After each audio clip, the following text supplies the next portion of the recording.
দোয়া রাখবেন আমাদের জন্য। হ্যাঁ হ্যাঁ, হাই দিয়ে দেন সবাই। দাদা কি অবস্থা, কেমন আছেন? এই তো কোথায় যাচ্ছেন? এই থেকে আসলাম। ও আচ্ছা, ঠিক আছে।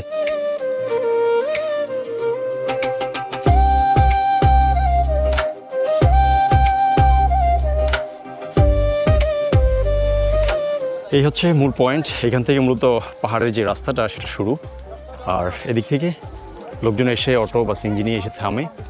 আমরা ঠিক এই জায়গা থেকে শুরু করব আমাদের যাত্রা, একদম উচ্চতে ওঠার জন্য যতটুকু সম্ভব। আমরা প্রবেশ করছি হচ্ছে এটার যেই কলির মূল যে রাস্তাটা আছে মূলত এখান থেকেই শুরু হয়। এ হচ্ছে এটার গেট। দুটো রাস্তা আছে, একটা ডান দিকে একটা বাম দিকে। তো আপনি যখন পাহাড়ে যাবেন তখন ডান দিকের রাস্তাটাই মূলত ইউজ করা হয়, এটা দিয়ে আপনি উপরে উঠবেন। এখানে অনেক পরিমাণ আপনার মন্দির আছে। আমি অনেকগুলো গেট দেখেছি, পিছনে আছে, সামনে দেখেছি। প্রত্যেকটা জায়গাতে এই পয়েন্টগুলো আমরা দেখে এসেছি। এরকম গুহাগুলো স্তরে স্তরে আছে পুরো পাহাড়ের মধ্যে। আমার কাছে এই জায়গাটা খুব ভালো লাগে, কারণ এই জায়গাটা একটু সমতলের মতো।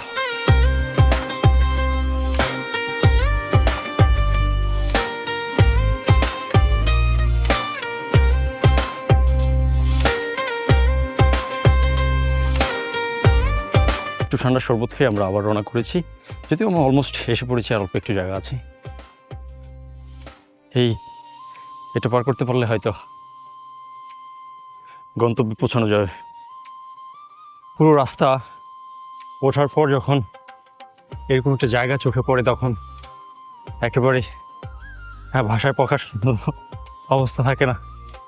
আমরা যদিও এসেছি, যদিও প্রচুর পরিমাণ বাতাস, আমি জানি না ড্রোন ফ্লাই করা কতটা সেভ হবে এখানে। তারপর ট্রাই করছি রিস্ক নিয়ে, যদি ঠিকঠাক সব কিছু হয় তত ভালো। Let's try.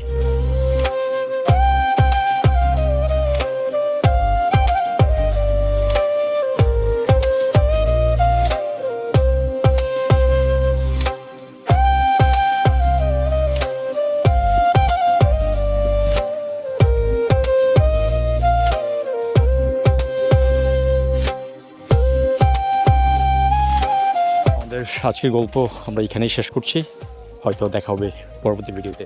ধন্যবাদ সবাইকে।